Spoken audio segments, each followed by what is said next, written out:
Jeffrey, thank you so much for joining me for another episode of Starting Over with Shannon. I am so excited for this conversation. Genuinely, I just said this before we got on, everyone listening. I was like, I love this book. It's so good. So I'm going to have a lot of that. But genuinely, I'm full of questions and really excited you're here to answer some of them. So thanks so much. Well, thank you for having me. So as you know, really a core theme of this podcast is starting over and ways in which people have surmounted adversity in their life to use that really as a conduit for personal transformation, whether that be towards a more spiritual path or self-development or just a total reshift and recalibration in terms of how they live their life. And the stories that you write about in your book, the examples you give, illustrate that so perfectly. But of course, before we get into that, I want to hear a little bit about your story. And one thing that just really almost gave me chills this afternoon was towards the end of the book, you briefly talk about an experience you had in your younger years with your wife being involved in a car accident and her dying, you having to resuscitate her.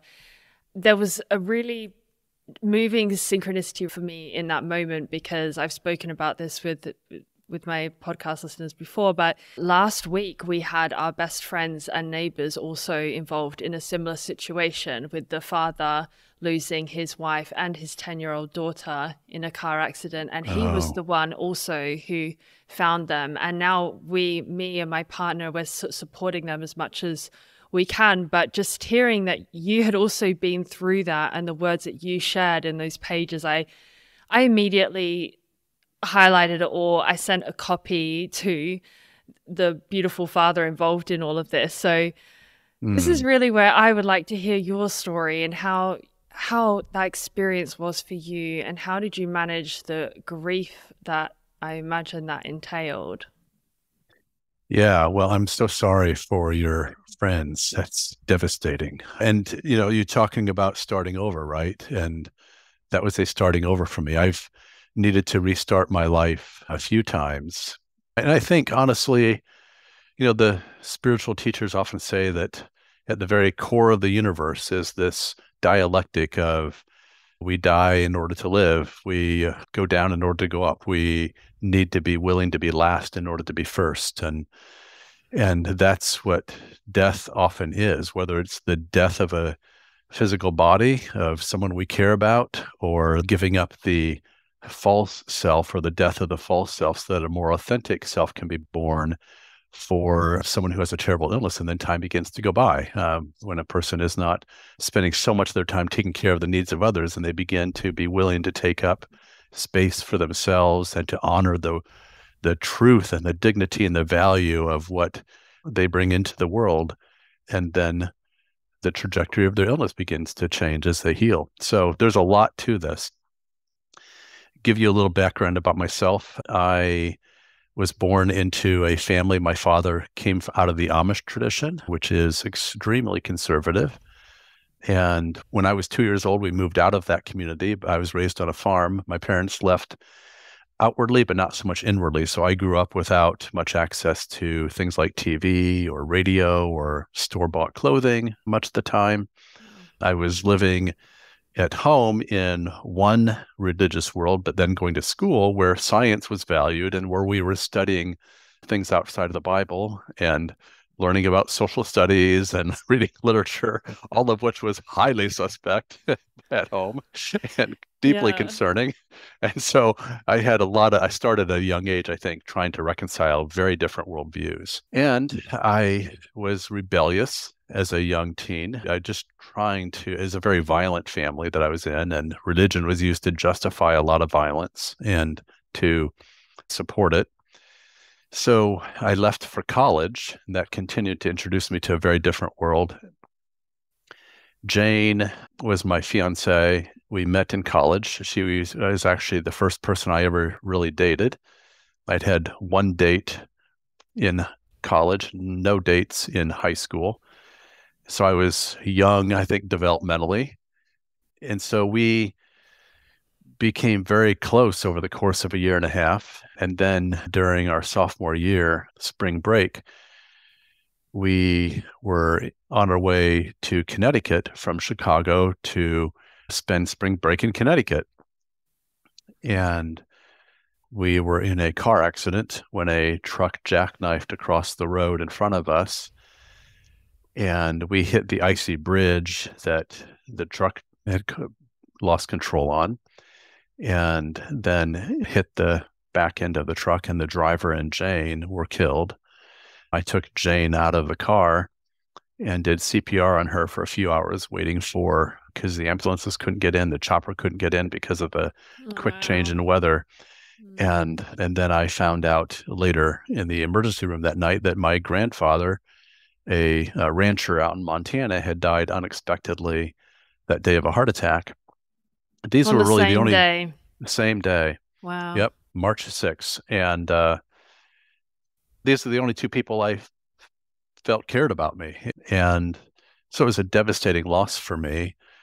I'd struggled a lot with religion up to that point because of the conservatism of it and the violence associated with it, and badly wanted to become a atheist. And in the context of Did dealing with... you never secretly think of yourself as an atheist in your mind before that point?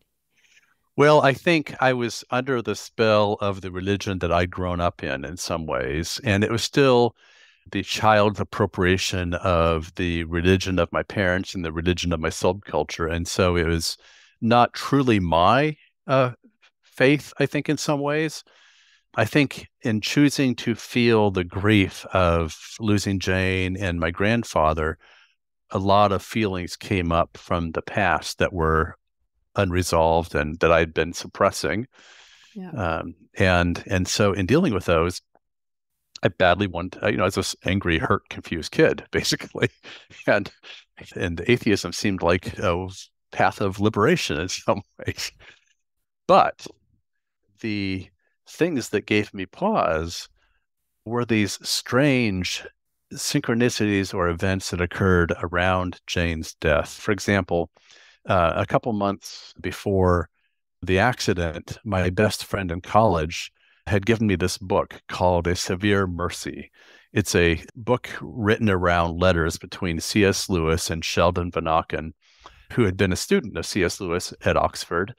And Sheldon had fallen in love, had married this woman, and they'd had this very close relationship. But it was lovely in some ways, but very enmeshed in some ways. And the long and short of it is that she died.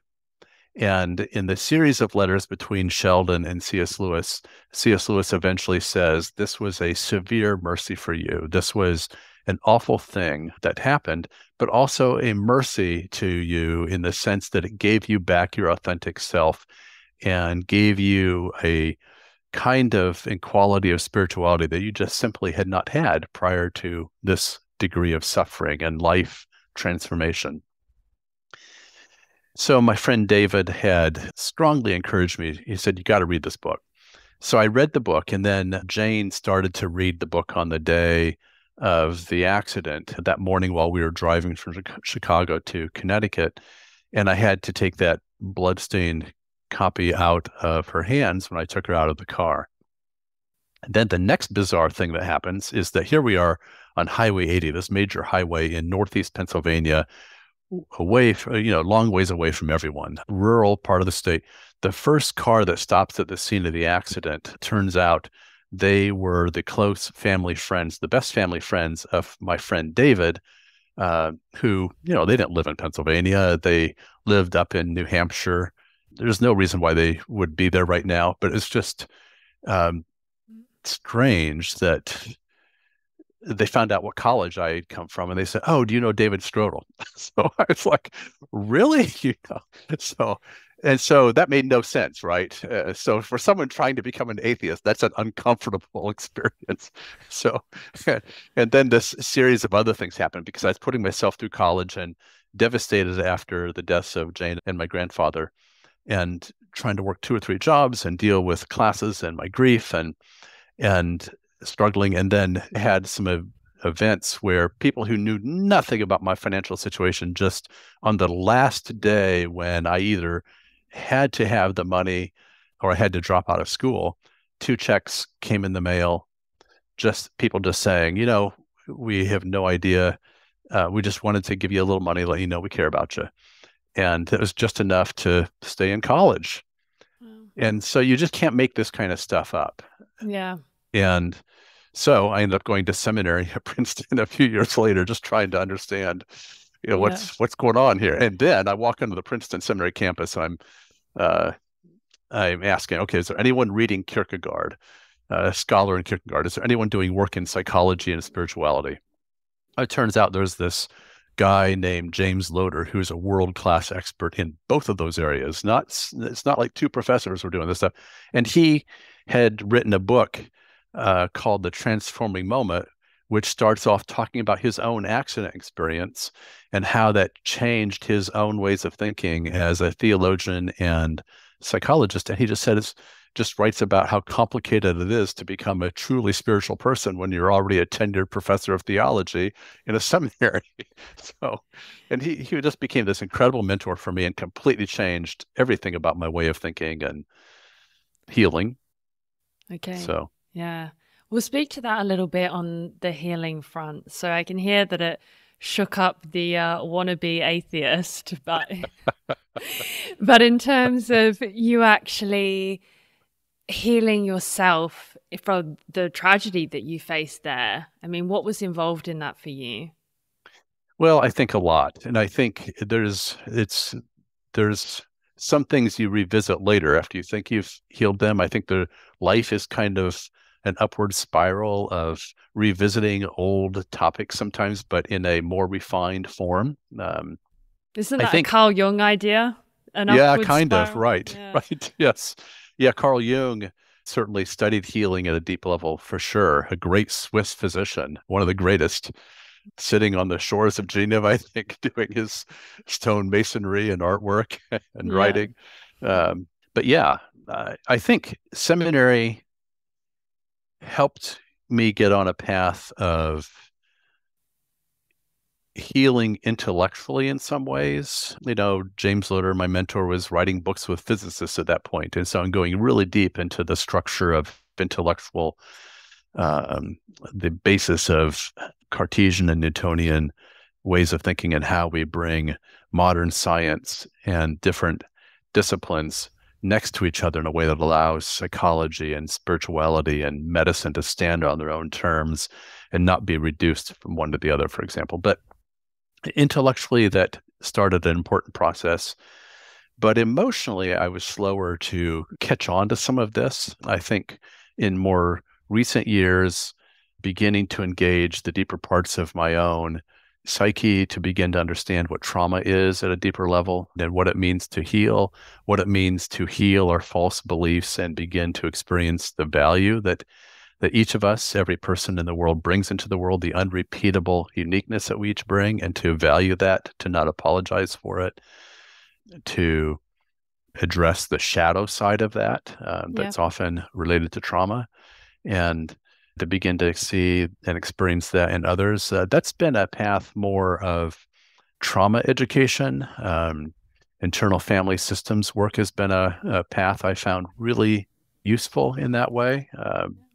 It's different than most psychotherapies in the way it sees what's right with the self and helps build from that, from the internal somatic or the wisdom of our own bodies and authentic selves rather than depending on a therapist to heal us, perhaps. That's been the journey of more recent Yeah.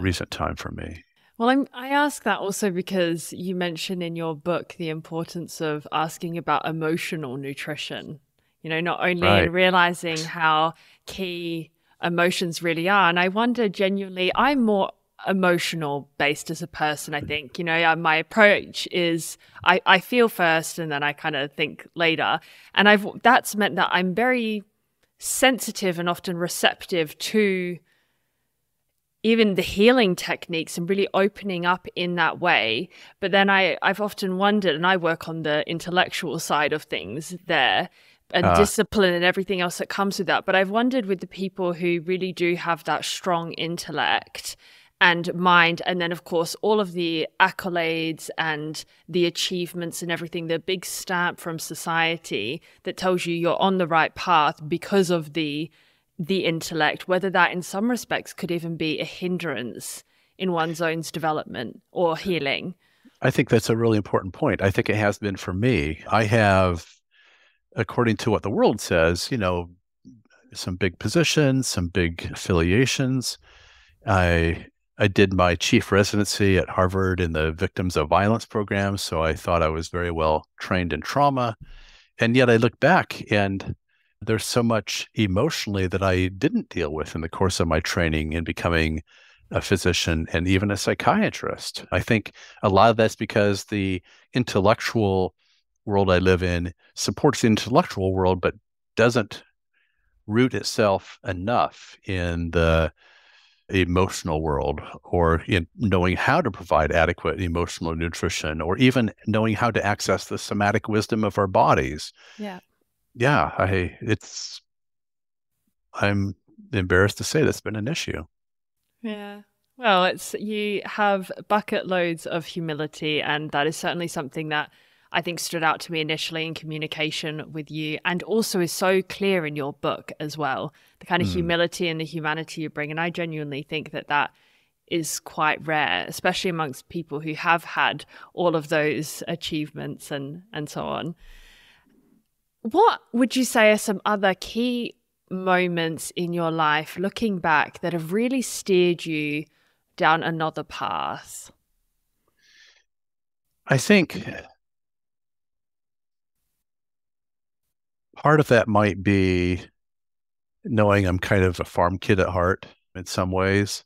I now live in the liberal world of Boston and the Massachusetts, in a intellectually vigorous climate, but I've seen how much ideas haven't healed me or those that I work with. And that in our country, in the United States, we are so riven apart by misperceptions of other people politically and otherwise. And we create all these hierarchies in our heads that value some people more than others. And that's, I think, at the base of what's causing so much pain and suffering in our world, because these hierarchies aren't real. We're all people behind the masks that we wear, and we deserve the same dignities and to experience what's right about us and about each other. And our country's a mess around that right now. Former President Trump just announced last night that he's running again for president. Oh, the joys. Right. I cried a little bit when I was living in Paris at the time, studying university, and I remember I had all of these Americans come over to watch the election between Hillary Clinton at the time and right. Donald Trump, and us having these posters around and me just being there crying at the state of the world in all my youthful idealism. Yeah, there's some real sad things going on in the world and some massive challenges I think people are afraid in times of change, and our better nature and better parts aren't always being reinforced in the world right now in the time of uncertainty in our institutions. We're losing trust in many of our institutions right now, and it's a time of transition. Yeah, totally.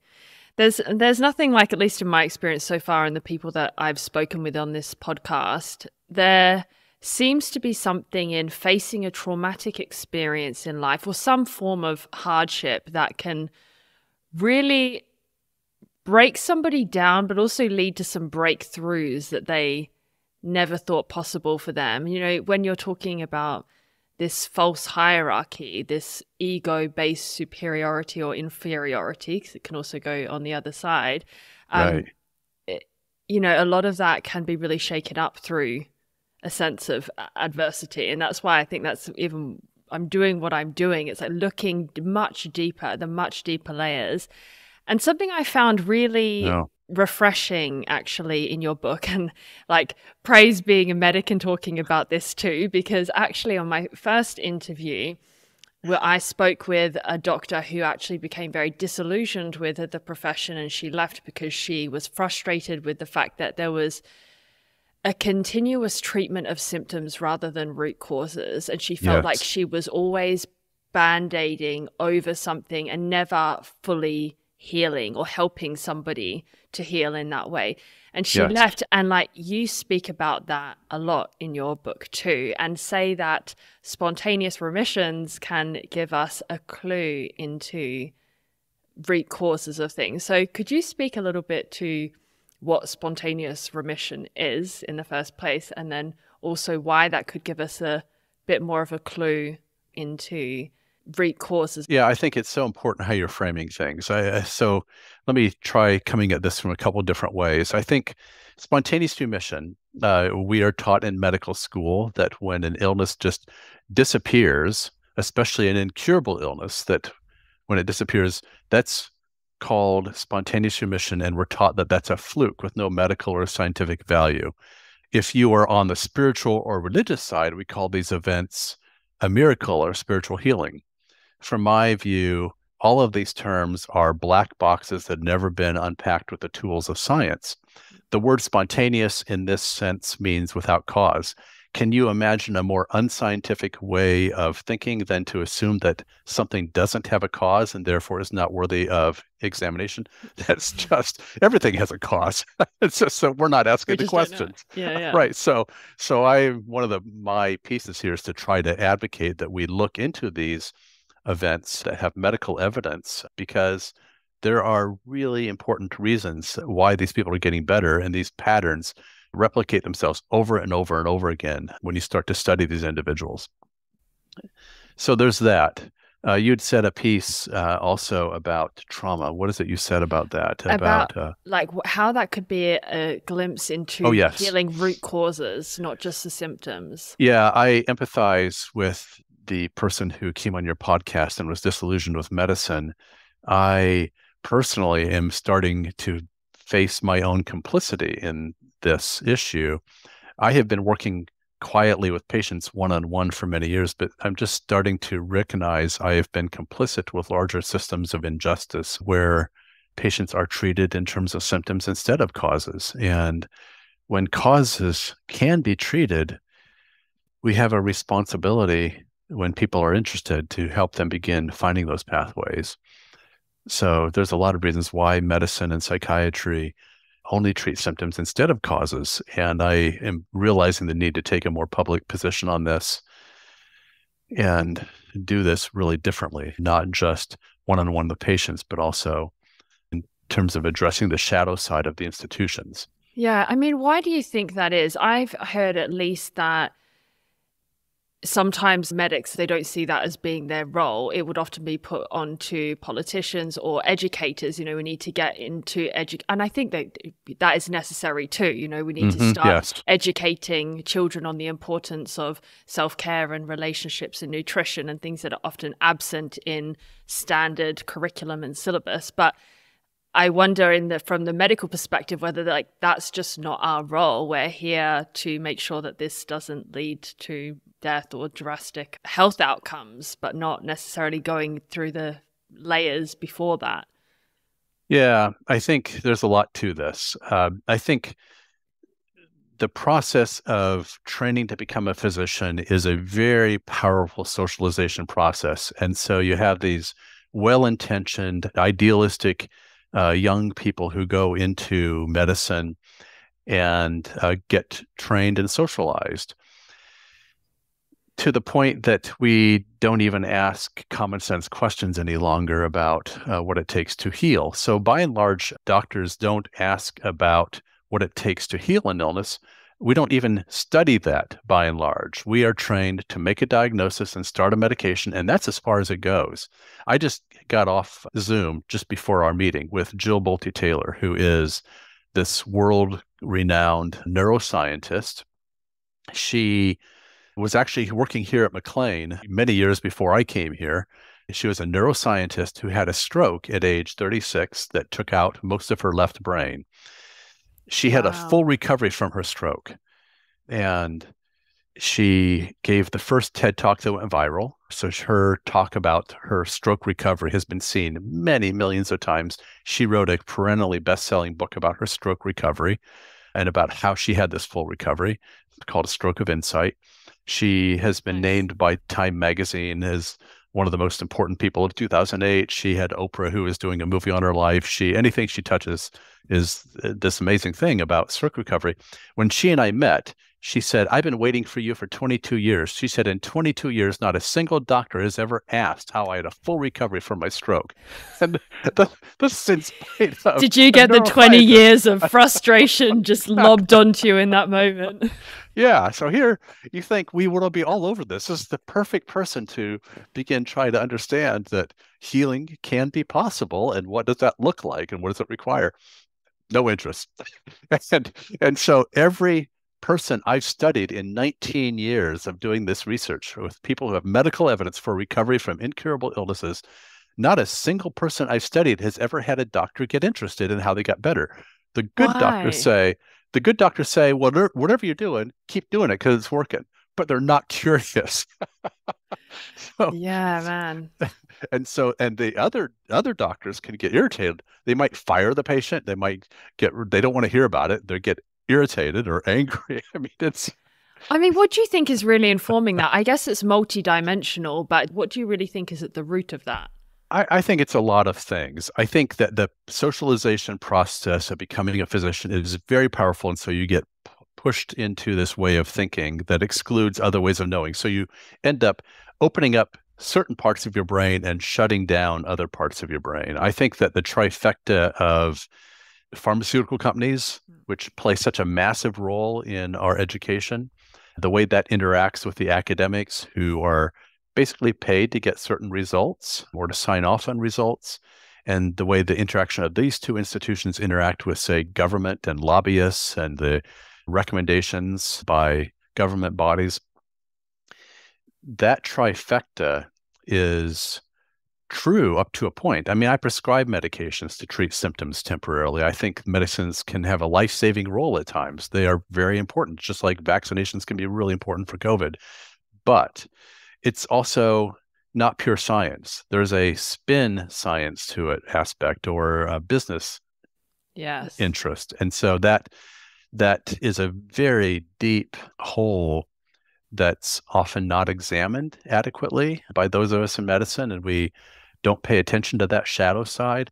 And so it took me years of listening to these people with remarkable recoveries to begin understanding, oh, yeah, I was just taught to make a diagnosis, start a medication, and there's so many factors that cause a doctor's time to feel limited and to feel like they're standing with their hand on the doorknob waiting to leave the room when the patient wants to tell what is really going on for them, what the story of the illness is.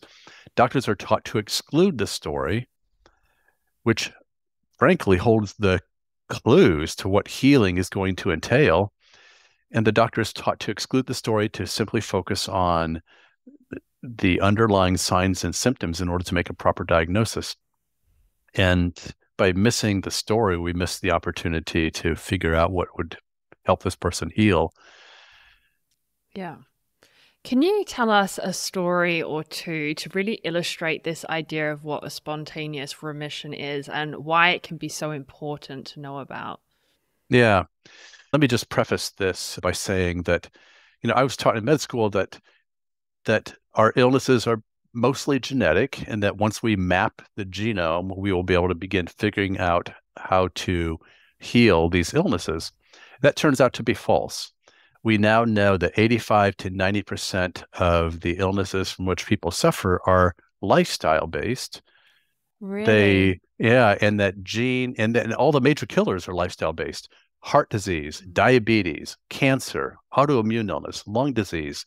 These are related to our lifestyle, and genes, we now know, can be turned on and off by lifestyle. They can be turned on and off by the quality of emotional or spiritual nutrition in our lives, by the quality of physical nutrition and foods we put in our lives, by the quality and truth or false beliefs that we have, our experience of ourselves, by the quality of the relationships we have. These things play a massive role in what genes get activated and what genes are turned on and off. So the tragedy is that most of our illnesses, including most of the major killers, we treat as if they're incurable illnesses when in fact they're not. So, yeah, let me tell you a few stories. I begin cured telling the story of Claire, for example. And I start off with her story because she felt like every woman to me. She's this really wonderful, motherly lady who was diagnosed by biopsy in 2008 with pancreatic cancer. Pancreatic cancer is a terrible illness. It's usually diagnosed too late to treat in an effective way. It's usually a form of cancer that has a brutal, painful, quick end. And she had the worst kind, pancreatic adenocarcinoma.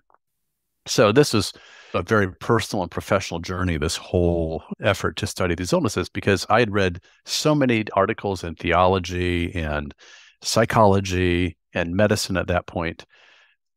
And I was so tired of opinions with everyone disagreeing with each other. I needed the empirical evidence of what is it that brings about or is associated with healing at the deepest levels. And if a person can recover from an incurable illness and there's medical evidence for their recovery, then I thought maybe that's something that my skeptical, confused, that little kid in me that's still really trying to figure out what's true, can trust. So a story like Claire's was such a beautiful journey for me.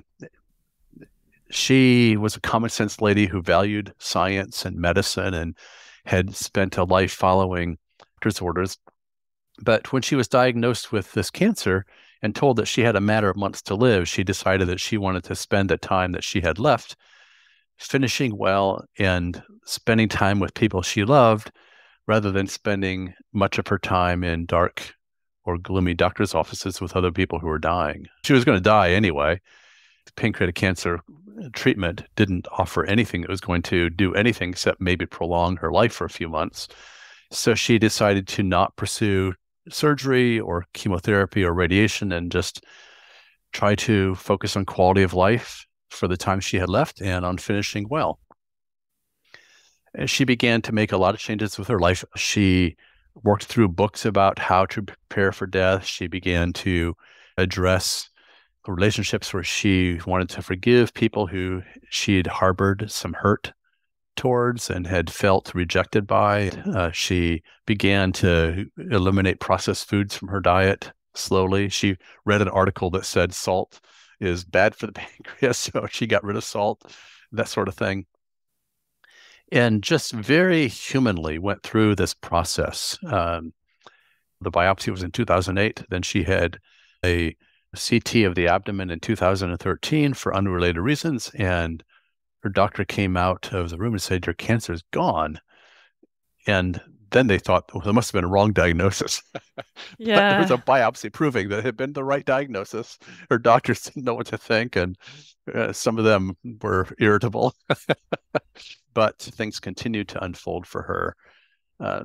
And it's a beautiful journey of healing her immune system, healing her nutrition, healing her identity and her deeper beliefs, so that she was much less vulnerable to thinking there was something not good enough about who she was or in some way that she didn't measure up as a human being.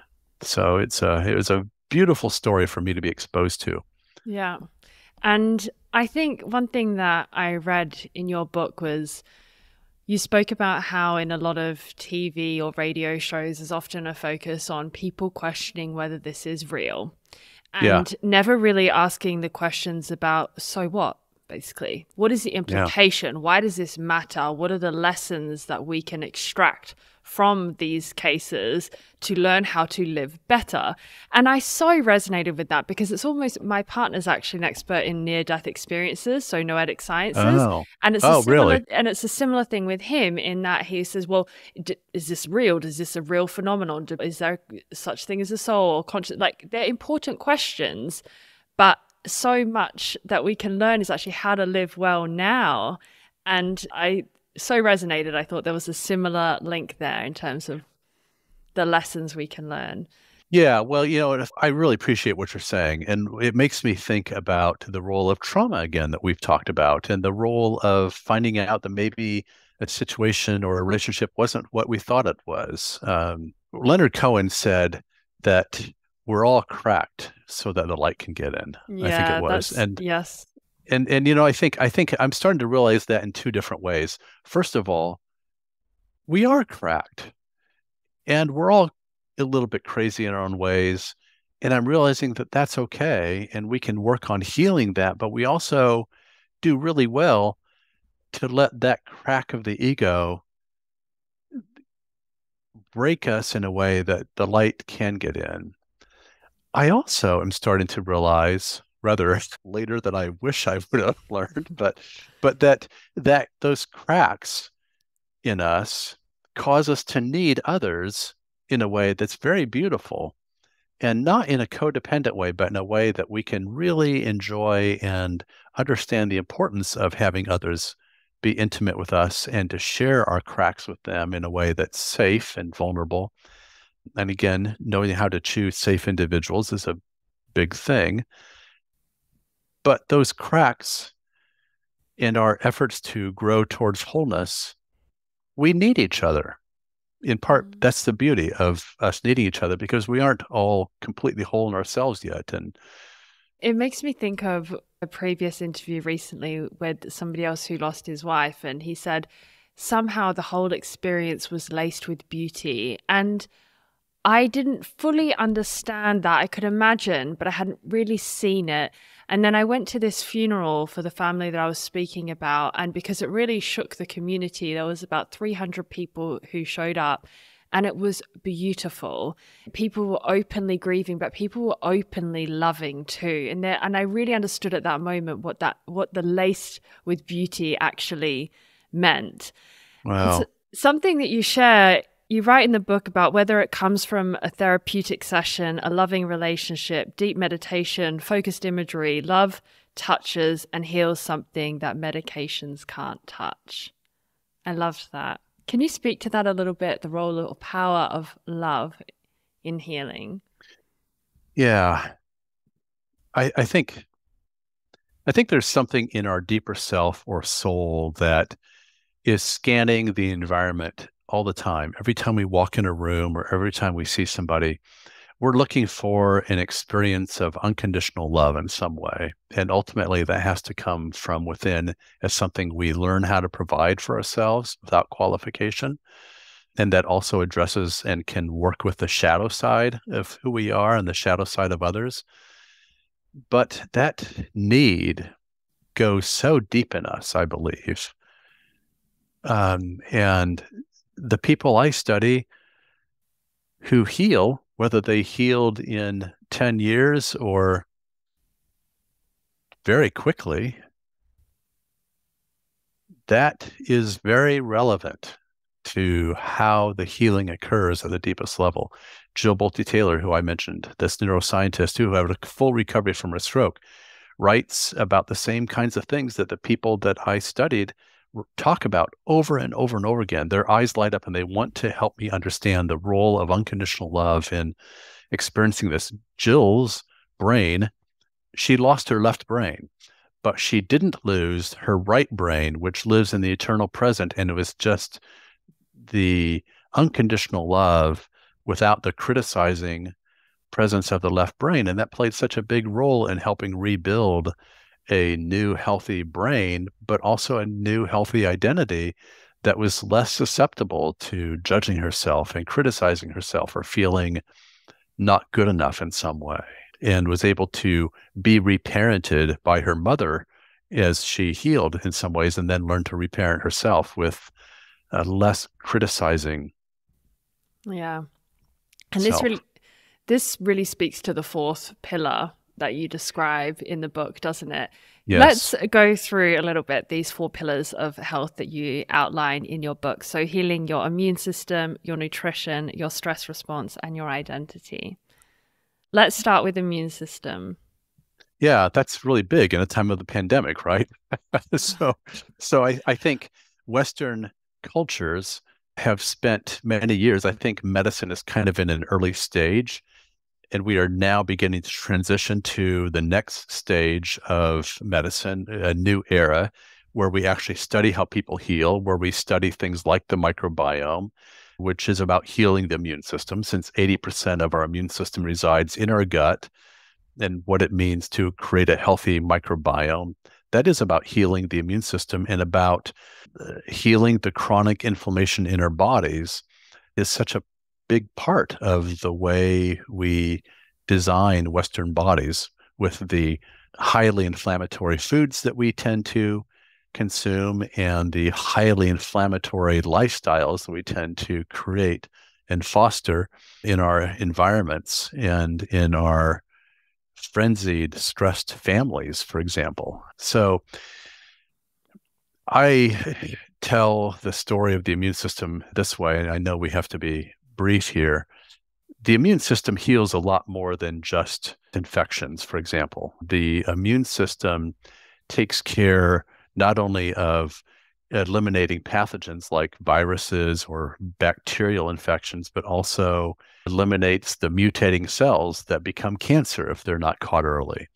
The immune system is also what's going on in most of the illnesses from which people suffer.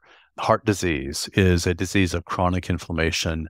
It's an autoimmune illness where the immune system that is attacking the body that it was sworn to protect.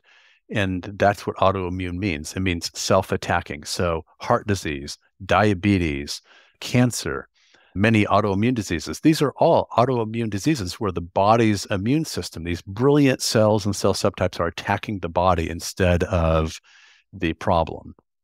One way in which the immune system does this is through chronic inflammation. Chronic inflammation is caused by our relationship with stress. It's caused by inflammatory foods. For example, over 100 years ago, the average person in the United States consumed 4 pounds of sugar a year. The average American now consumes 154 pounds of sugar a year. That is such a high load that the body wasn't built to manage or metabolize. These little sharp sugar granules go floating through the bloodstream, causing little cuts on the insides of the arteries.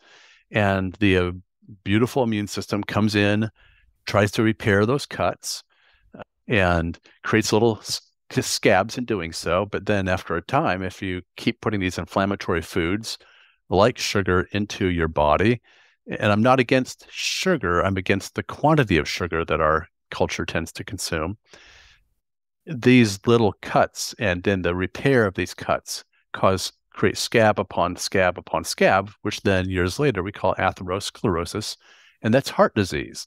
So those kinds of mechanisms have been undetected by decades of medicine because doctors have just specialized in body parts and have looked at the body part instead of the person. We've looked at the part instead of standing back and seeing the wholeness of the individual and seeing the forest for the trees. And I'm all for body parts. But I mean, it's brilliant that we can specialize and go so deep into the heart as a cardiologist, or into the brain as a neurologist or a psychiatrist, or into the gut as a gastroenterologist. But if we don't do the second step of standing back and looking at the wholeness of the person, at the striving and stresses and traumas, for example, or the need of the living human being, then we're missing everything. And so we need both steps, both the parts, both the forest as well as the trees. Yeah. So then, because this will all link to the idea of taking the lessons from those who have had a successful remission and clues as to how we can live a better life. Now, with this immune system idea in mind, what could somebody do listening to take better control of their immune health? Well, I think in medicine, we often teach patients to be compliant patients and to assume a very passive role. The people I study, they weren't the compliant patients. Sometimes they were a bit of a troublemaker. They're the ones who ask questions. They're the ones who fire their doctors and go find somebody who actually cares about them. They're the ones who take responsibility for putting together a team that can help them go where they need to go. And And so they're the more democratized version of a new era in medicine.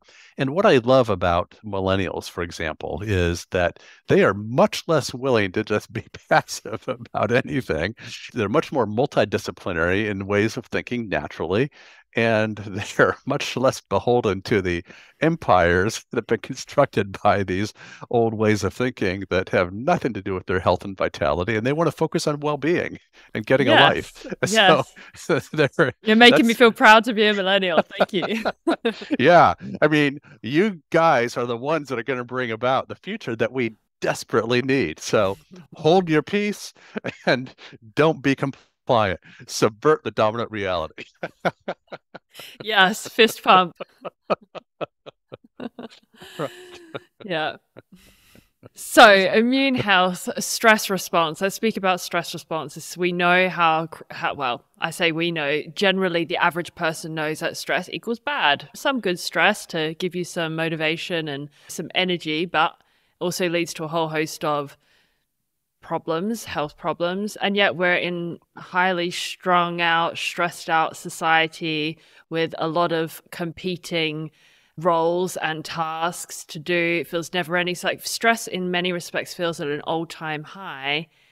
And Yeah. our ability to cope in some respects, well, I'm not sure how that shifted. Obviously, the focus on wellness and so on, people are trying to take better control. But I don't feel so hopeful when I hear stories of people signing off their 40-hour max work week because their investment bank told them that they had to pull an all-nighter, and that's applauded. Like, so I think culturally there are Yeah. so many things that are going wrong there that it can feel hard for people to say, okay, I'm going to reduce my stress or better cope with the stress when there are obviously the structural constraints Yes. that can pose problems. But in terms of the agency that people have and why managing stress matters. Yeah. I mean, some kinds of stress are good, right? We don't want to eliminate all stresses because we may have children that we want to take care of, and that can be stressful. Or we need to go into work, and sitting in rush hour is just part of what it is. Or we have an aging parent that needs our help, or some loved one. And so I think sometimes it is about removing stress or removing ourselves from stress, and other times it's learning to grow or change our relationship with stress. Running a marathon can be stressful for one person, but it could be a good stress for the next person because it helps them reach into their higher self and expand their understanding of what they're capable of. I cannot emphasize enough, though, that there are times when we are experiencing toxic stress that we need to leave. I tell the story of Jan in Cured, how she had chronic fatigue syndrome for decades and was in end stage chronic fatigue. I mean, it was in her brain, in her heart, in her kidneys, and her liver. When she went to this healing center, was shocked that she got better, went back to Idaho, where she'd lived for years. She looked so different that people didn't recognize her when she walked down the street. She had this big change of identity consistent with the fourth pillar. She changed her name to be consistent with this new identity and experience of who she was. But she went back to a marriage and a job that she experienced as toxic and soon was ill again, went back to this healing center, recovered again, and realized, wow, there is something about the way I am related to this marriage and this job that is toxic for me. So she left both of those, and that's a messy, very messy situation. It took a lot of courage, and initially she lived with some real uncertainty about, should I leave, should I stay? People were actually upset with her because she was making really different decisions. She wasn't this compliant person that people had known her to be. She was Was she a standing up for millennial? herself. Right. She was standing up for herself. Right. And so, but she did eventually leave, and now she's been disease-free for over 30 years and is happy and healthy and has had such a different life and healing of identity. But she respected herself enough to begin not taking care of everyone else exclusively, and also began to focus on what she needed as a human being. I think what surprised me reading about Jan's story, she had a lump in her neck, right? Mm. Yeah, was the denial of that for so long. Yeah. And I think so many people find themselves in that situation because in their list of priorities that's quite low until it becomes so problematic that they go, oh no, what have I done? I just think how many people even listening to this are like, I've had that, weird pain in my back, or I'm carrying a sort of sub feeling of anxiety in my stomach, but it's not so desperate that I just get on with it. But really, I think, would you say to those people, like, listen earlier, listen to those clues Yeah. that your body is giving you, that your mind, that your soul is giving you? Yeah. I think it's unconscionable that in medicine and psychiatry, we don't help people listen to their bodies. The bodies are sending us messages. The body keeps the score. The body tells the story for those of us who have ears to listen. The soul, I believe actually now, after listening to these stories for so many years, it's upturned so many of the assumptions I learned, not only in medicine and psychiatry, but even in seminary, that we are these invisible souls or selves walking around, and our bodies, I think, are instruments or metaphors of something a deeper part of us is trying to learn. And so we need to listen to our bodies with love and listen to their wisdom and begin to ask, is my body trying to say something? Geber Mate is this wonderful book, When Your Body Says No. And I'm telling you, our clinics, our hospitals are full of people whose illnesses are very much related to not knowing how to say no and respect what their body and their lives need for a Yeah. life that's truly worth living. And I guess this moves somewhat into your fourth pillar with beliefs, even this idea of not being able to say no, like realizing there is you can speak to this obviously even with your age, but have you witnessed more of a development and general acceptance of the idea of how instrumental our thoughts are and our beliefs are to our physical health? Yes, our conscious and our unconscious beliefs and thoughts, I believe, are huge. I don't believe that we can think our way into healing in some ways, because I think that's way too simple. We all have true and false beliefs, conscious and unconscious beliefs, and it's the healing of these that is so fundamentally related to what these people I study have experienced. But yeah, our thoughts and our beliefs are huge. So speak to that a little bit more about why that is such a key pillar that you wanted to write about in the book, and also why that's so key with the spontaneous remission and the really transformative changes that you had seen some of these people you had interviewed or your clients that they had had. Yeah, I think this is the most difficult area to study, right? It's also the most important pillar. And this is the place, people will tell me about how they changed the nutrition and how they healed their relationship with stress or their immune system, but where they really sit up and get a light in their eyes and say, this is why I'm so grateful for this illness, is because of this fourth pillar where they experienced a healing of their identity and of their value in a way that they have such a different quality of life and well-being than they ever would have had without the illness.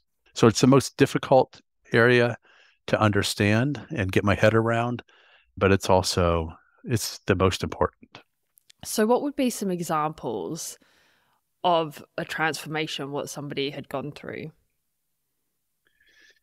Some of the people that I studied ended up having such a deep change in their identity and beliefs that they changed their name to kind of catch up or reflect their new experience of themselves. Jan, for example, as we mentioned, she just became such a different person, focused on her own health and well-being instead of taking care of everyone else's perceived needs, that she wasn't even recognized when she walked down the street any longer. Had just lost a lot of weight, and it wasn't like she was trying to lose weight. She just didn't need this insulation of the weight around her any longer to keep herself feeling safe. She felt safe in who she was.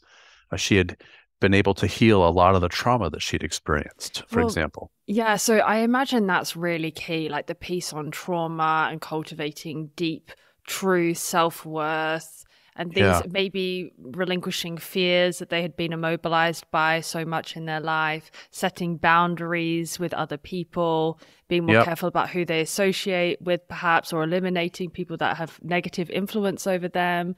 Like, is that all of the like mindset work and trauma healing, body healing too, that is a Yes. part of that? Yes, absolutely. It's a huge piece of that. Yeah.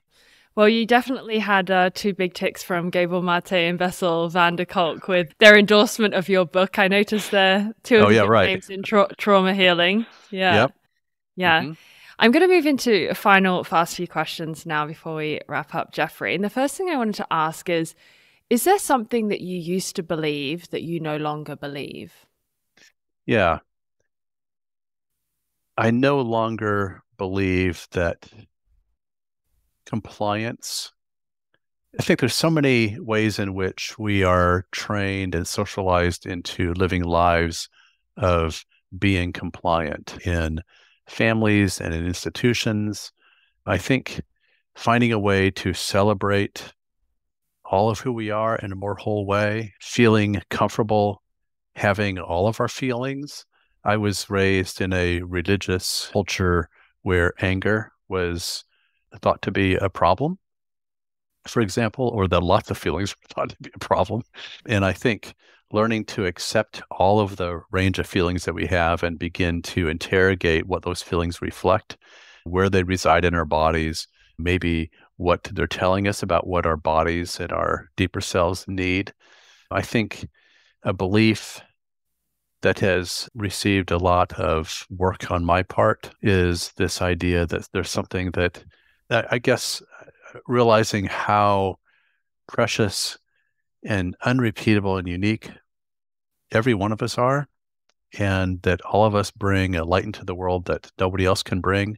And it's not like some people have more of that light than others, that all of us are behind all the different masks that we wear, behind all the different false hierarchies that we set up that compare ourselves to each other and place each other on this hierarchy. These are false hierarchies. All of us have value. And finding a way to create institutions that are more consistent with those kinds of beliefs, and where I'm less complicit with some of those institutions, is becoming something that is taking up more of my attention these days. I find it very comforting to know that somebody who does have, because you do have a power and an influence, even from the status that you occupy in society. And I think it's so great to be able to use that for doing good, because there's, Mm, I imagine for you, there have been moments where there have been fears, even fear of perhaps what hmm. your medical peers would think of the work Hmm. that you're doing if that's not Yep. accepted. And Hmm. you will have things that demand courage. But just knowing that actually the voice that you have can make such a strong impact. And Yeah. I love the messages you share. So totally on the mark. Thank you. Thank you. Second, what is one change that you would wish to see in the world? Well, it's my belief that most of the problems in the world that create so much suffering and also are filling our hospitals and our clinics are related to this idea that we've been walking around this entire hour about this idea that some people matter less. That causes so much suffering in the world. And it's these are features of our society and perceptions that are both invisible and visible. And that's become a real passion for me as I begin to look at what my healing is requiring, what the healing of my patients is requiring, what the healing of our institutions is going to require, why we are losing faith in institutions that are deficit based. I mean, even, medicine is all about the disease model. It's not about what's right about people. Psychology has spent the last number of decades going deep into the deficits of childhood, but not into what's right about each person. And so people live in the dark cave of the past rather than knowing how to create a present well-being. Mm. Psychiatry has been all about neurochemical defects and doesn't go much beyond that too much of the time. And our government and religions have been about that too, emphasizing in religion original sin instead of image of Yes. God, for example. And these are all deficit-based models. And what's exciting is that we are on this opening of a new era that where people want to be seen for what's right about them and unique about them. And so things that have been in the closet for centuries are now coming out of the closet, and we're having a chance to see that disabilities are not disabilities. They're about being human, for example, and such new ways of being born. And our institutions need to change at a deep level to be representative of who we are now. And thank God for the millennials. So just to sum it up, because if I'm a millennial, I'm going to be listening to this. I'm taking notes. So deficit model to what model? To models that are built on what's right and special about every human being. We got to make that snappier, Jeffrey. We got to make it snappier. Well, I'm an academic, I'll get back so to I'll you. have to. Right. It's not marketable enough. We'll come back to it. Our social media generation, it's got to have a bit more pizzazz. I'll get back to you. That's awesome. And a final message. So what is one last message that you want to share with our listeners who want to live well, live better? Yeah. Well, it reminds me of this woman who had breast cancer, and in the context of her recovery, she quit being this meek, mild person who everyone liked. In the context of healing, she became this saucy woman who would swear. She was willing to take up space in the world. She was willing to say what really is going on here from her perspective.